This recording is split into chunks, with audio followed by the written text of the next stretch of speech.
Oh, it's a nightmare, isn't it? Absolutely shocking performance again last night. It's so tough being a Spurs fan and trying to obviously, give the club credit where it's due. Beating Leeds, beating Man City. But how can you then go and get beat by Burnley, go and get knocked out the FA Cup? It's just so draining. I've had enough of it. This is the thing, Jamie, this inconsistency, what do you put it down to? Is it the players or how much of it is on the manager? It's a mentality at the football club. I think it's embedded in the club. I don't know how they get it out, but it's, this Spursy sort of nature that everyone goes on about, it is real. We're so inconsistent. I don't think you can blame the manager. Antonio Conte looks defeated on the sideline because he doesn't know what team's going to turn up. He doesn't know when he puts the players out there, who's going to perform. And it happens every single game and every single week. And I'm watching him last night, his mannerisms, the way he is on the side, he looks defeated. Because how can you go and beat Leeds 4-0, put in a top performance, and then be absolutely shocking against Middlesbrough, who, credit to them, fully deserve to go through.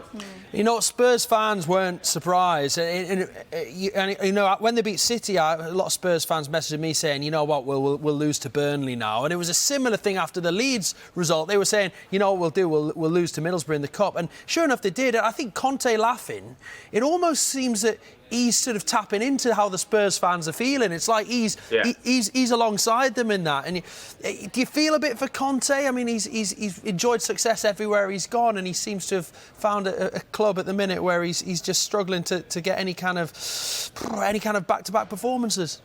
Yeah, I think the problem you've got with Antonio Conte is he's used to having world-class players throughout the team and the squads that he's had. So he goes in, he stamps his authority, hits the ground running, and he cracks on.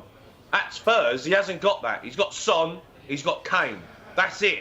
Everyone else is below the standard of what he's used to. So you're getting inconsistent performances. He's asking them to do things, and these players are just not good enough.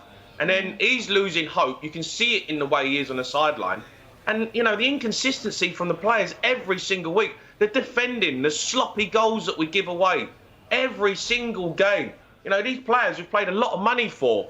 And some of the the attitude to keeping the ball out the net is ridiculous. And, I feel for Conte. A lot of Spurs fans are starting to turn, though. They're starting to say Conte's got to take some blame, but I don't think he has yet. Because he's dealing with these players and their mentality and their attitude. It's just not good enough from Spurs players. Was there anyone in the Spurs team last night that you thought put in a good performance?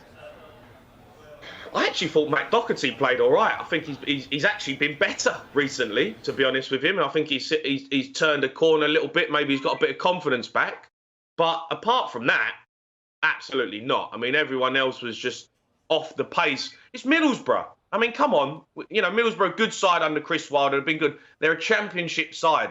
We should be going in there, dictating the tempo of the game, dictating how you want to play. And just were miles off it. I mean, miles, not even pressing the ball. Letting Middlesbrough pass the ball around. We're defending on the edge of our own box. Come on, this is Spurs. Jamie, I've got this issue at the minute with Spurs. There's talk about this rebuild, which has been going on for such a long time. But I just think it's like, why is it only Spurs? I mean, every club's rebuilding all the time, aren't they? Is it not just that they've bought badly for the last few years and now they're paying the price? Because they have spent money. Yeah, absolutely. That is exactly what it is. The recruitment's been shocking. You look at the players that have come into the football club who, we paid a lot of money for. We paid 60 million for Ndombele. I think Romero we paid, near 50 million pound for. Davinson Sanchez, 40 million pound. Sessegnon, 30 million pound. Doherty, 15. You can't say we haven't spent money. Of course we've spent money. But where you're spending the money is where the problem lies. The recruitment's been absolutely shocking.